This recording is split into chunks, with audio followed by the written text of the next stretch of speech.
Hey guys, and welcome back to Ghostbake SuperCoach, and we're here to preview our round 5 week, our trade plans, and yeah, it's time to no more hiding. The buys are officially done and dusted, and now we're going to see some teams really separate themselves. I think with the best 22 out of the 23.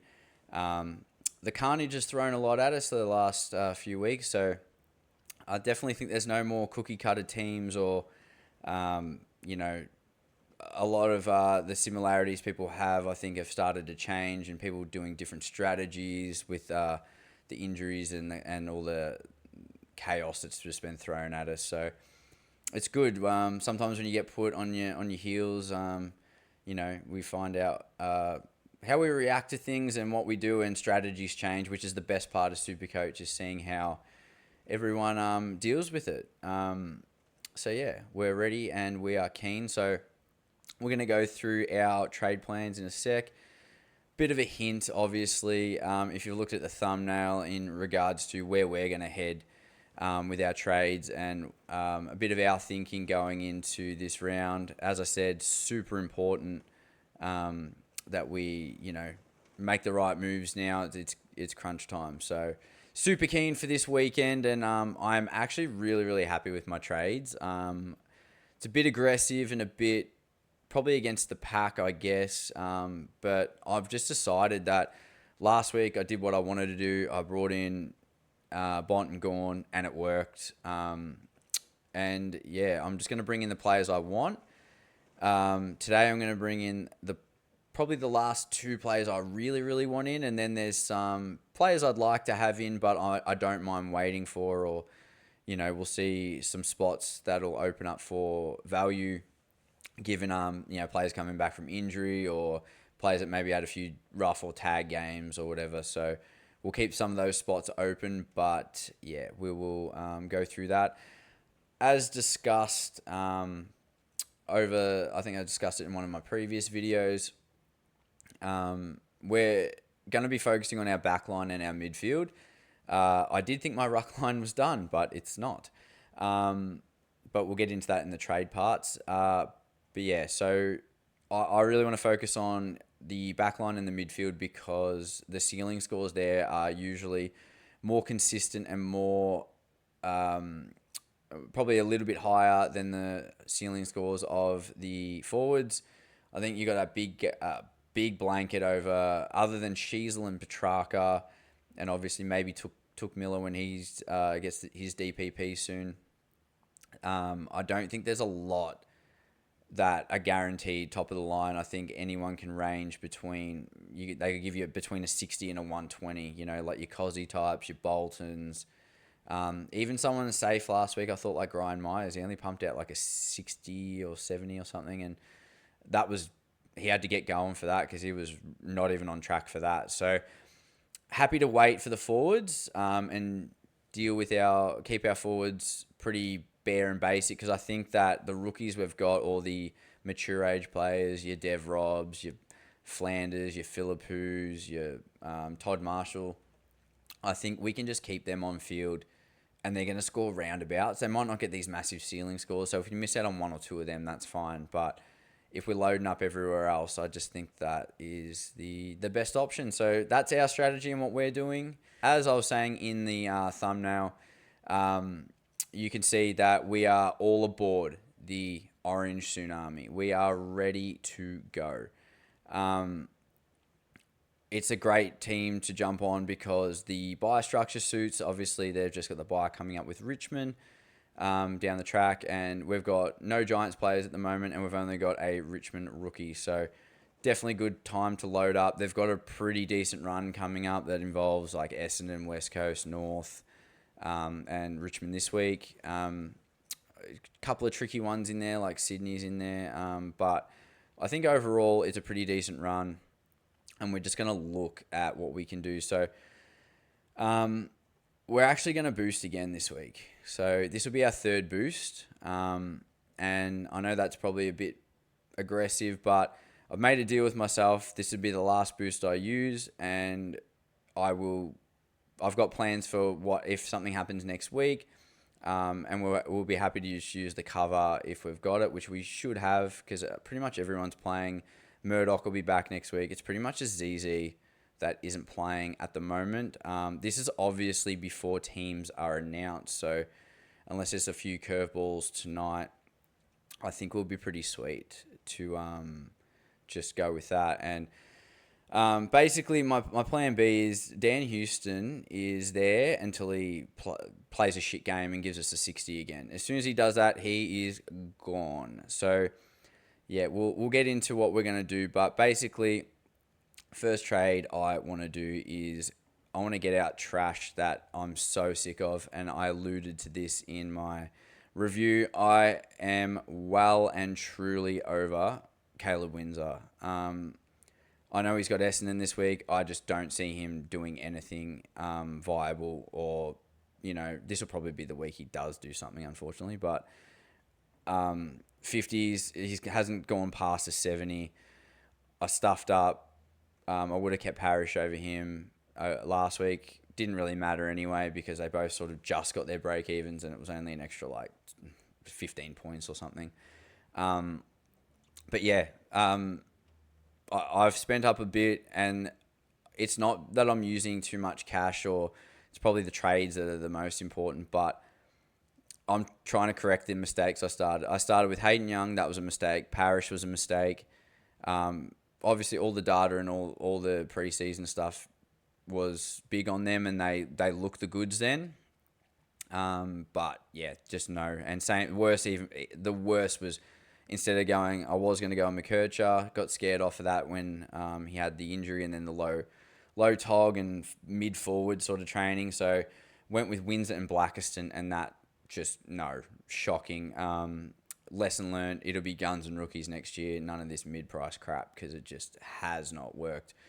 Butterick's been okay, and Tanner Bruin's doing fine in the role at the moment. But yeah, just it hasn't been good enough for these guys. So anyway, super happy to get rid of this bloke. And what we're going to do is we're going to trade him now to the best rookie on the bubble. We went early last week because we had to boost so we had enough cash to get Gawn and Bont in. So we got Oscar Steen in last week. So that's been really, really handy for us, because hopefully if he plays, which he should, because they've got the Dockers, so Sean Darcy and Jackson might be a bit much for DCAM. So hoping that that's the way we go. So yeah, first trade out is Windsor to Farrow. We're also going to trade out Connor Butterick. I know it's a bit early. He still can make maybe 20 to 40K if he scores well, but one bad score and it just stunts everything, and then we're going to have to get rid of him anyway. I think he's done his job. He's made cash, so I'm not too fussed about that. I think he's done enough. And what we're actually going to do is, one second here, we're going to sub Oscar Steen into the forward line. Move big ZZ back to the ruck line on our bench. And we are bringing in Lockie Ash. So here's one of our GWS boys that we're bringing in. I had Whitfield last year, so a lot of people will be doing the Whitfield option, which I don't mind. I think it's fine. He's obviously a bit more value. He's about 40 to 50K cheaper. I had Whitfield last year, and yeah, obviously a super player. He's been so consistent. There was a couple role changes. A couple weeks we had a role change, and when a few GWS players were injured, so he got played up the ground. And I think Lockie Ash has just locked that role down in the back line. Doesn't mean that Whitfield can't do the exact same, and they're probably going to wax on and wax off. But I really wanted to start Ash this year and I didn't. And so this is me getting him in now. It's just a more satisfying pick to have in my team. Is it the smartest? You could easily argue that Whitfield will do the same and he's cheaper. Like I said, if Houston craps the bed, or if Bruin craps the bed, I can easily move off one of them and grab Whitfield next week even. He'll still be around the same price. I think even if he scores a 120, he's only going up like 10K max. So I think we'll be fine. So if I do want that, a Lockie Whitfield next week or a Josh Dacos even, I've got those options. So that's why I'm happy just going Ash, the pick I want, and yeah, getting him in because I think he'll be around that mark. He's done really well so far other than his round 0 score. That's probably what scared us off in the first place, but that's one for our back line. But nothing against the Whitfield pick. And if you're going there, I think it's a great pick. And lastly, we are going to boost. And then we're holding on to the other two for dear life. Ideally, I'd like to leave the buys with one minimum. So we might boost one more time before the buys. When you got the buys, 3 trades should be more than enough to deal with stuff if you've planned for your buy. Obviously, it's hard to plan for Carnage, but that's going to be on us, and we'll work that out as we go through. Just swap these guys on for now. And then, obviously, we've got to move the big boy, Tim English. So we've moved McAndrew back to R2. He's back to solo rucking tonight with Rob dropped. So I think he'll be fine there for a few weeks. Might even be able to pick English back up in a few weeks. If he only misses 2 or 3, he'll come back. Massive break even. He could drop down to maybe 520 or something like that, and we can pick him up 60, 70K cheaper. If not, and McAndrew craps the bed, like I said, we have a few mid prices we can jump off of, and our rookies will still be making money. So it could be an easy pivot. So Houston's he's sitting there for now, and as soon as he plays like crap, he's out, and we'll be using him to fix any problems. The reason I'm not going English to another ruck is the only options really. I've traded in Sherry, then I had to get rid of him, so I brought Gorn in last week, and now I've got to get rid of English. The only options for me are Grundy and Jackson. Grundy, I paid 700K for players. I'm not going to pay another 680 or whatever he is, and he's going to go up. So I'd need to do some value at some point. And you argue that Ash isn't really value, he's 595, but it's still like 70, 80K cheaper. So I've just got to take those ones where I can. If I was going to choose a ruck, I'd just go to Dogger. I think he's got a decent run coming up as well. Like it's okay, but he's got West Coast in there, and I think the Bombers are in there at some point as well. And he's only like, I think 16 or so K more expensive than English, but just don't love the pick, and don't, it's forced out of those two. They're not like ones I'm in love with picking. So I'm just going to leave it there, I reckon, and McAndrew can sit there. And like I said, we've got to break glass in case of emergency with Dan Houston. So, and McAndrew will sit there. He showed last week he can score. So now we're going to get rid of big Timmy. Hopefully he's not out too long. And we're bringing in someone that burnt us last year, but I just think it's time to bring him in. And I love, despite his massive break-even of 130, which he could easily hit this week against the Tigers, I'll explain my logic of picking Finn. So Finn Callahan, I'm going to put Bruin down there just because I think it looks better.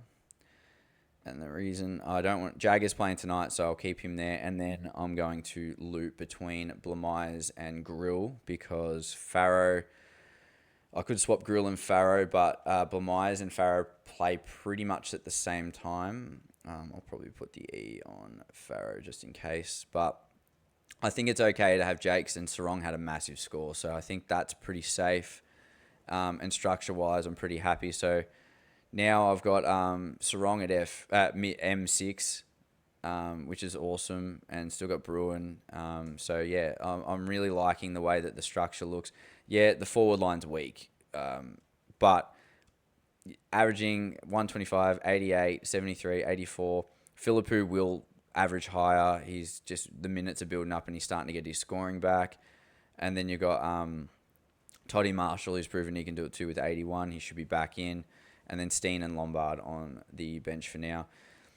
We will fix those up, but just like I said, I don't think the forward line is going to go much higher than other than Sheasel and Petrarca. I don't see any of them going into the 600k. So there's always going to be these blokes around like 480 to 550, easy to get up to if we need. So I'm happy to wait for them. So let's get into the logic of why we've gone Finn Callaghan, despite the fact I know people have flagged potential tags coming up.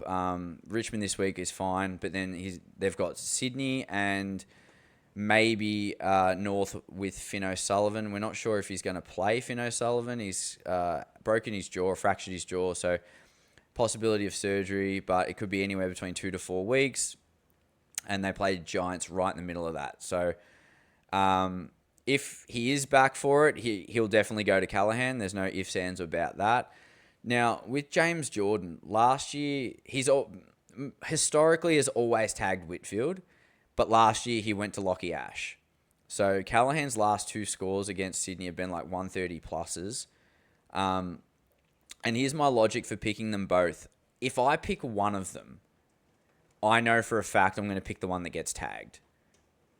So if Jordan does go to Callaghan, at least I've got Ash there that can go off the chain.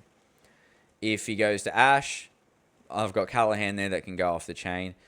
If everything works out the way I want it to, then he'll go to Whitfield and everything will be sweet, and everyone that's brought Whitfield in will cop the tag, and I'll have 2 of the GWS boys running amok.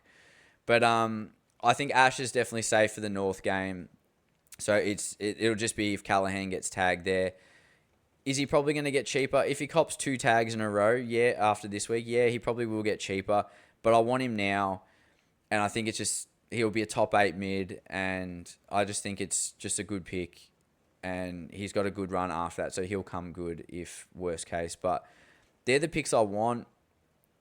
So I'm using the boost to get him in. I don't have much left in the kitty, but like I said, I've got Houston there and Bruins. So I'm pretty happy with how the team's looking, and we've got an idea. Obviously, Murdoch is listed to come back next week. So realistically, maybe Carroll gets dropped. We'll see. He's not the greatest pick. We know that.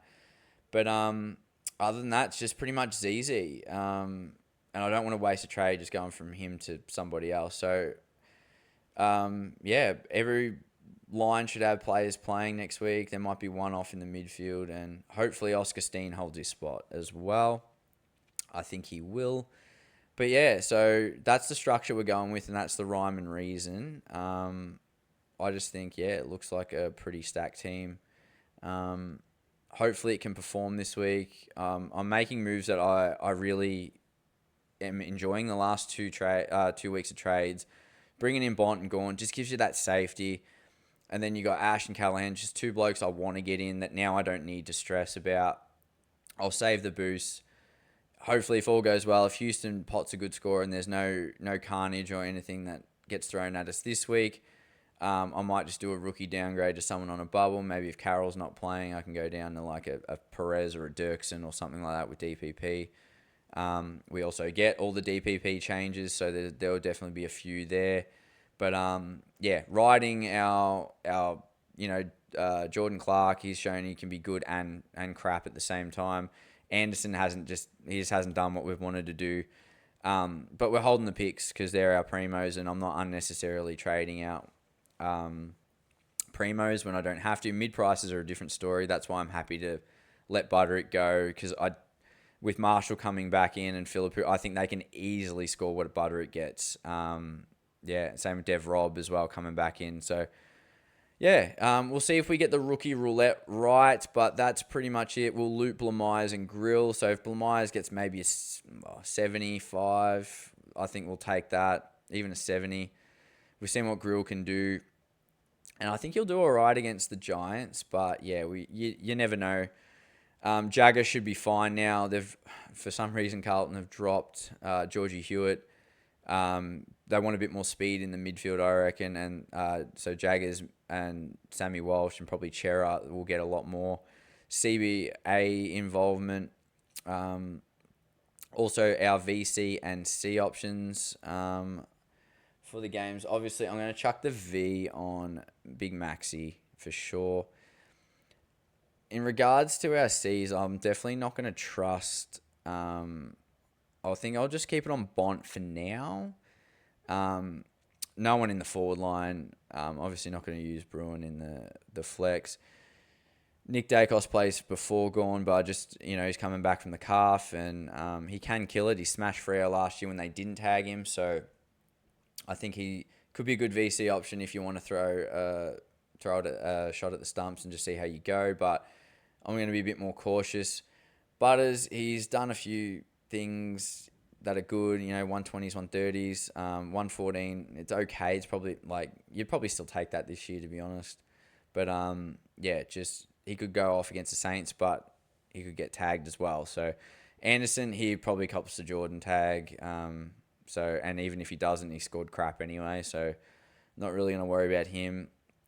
Sarong, he's been pretty consistent other than that tag game. I think he'll be fine this week. I'm not going to risk a captaincy on him. So, yeah, I think Sinclair against Port's not a bad shout if you can wait that long.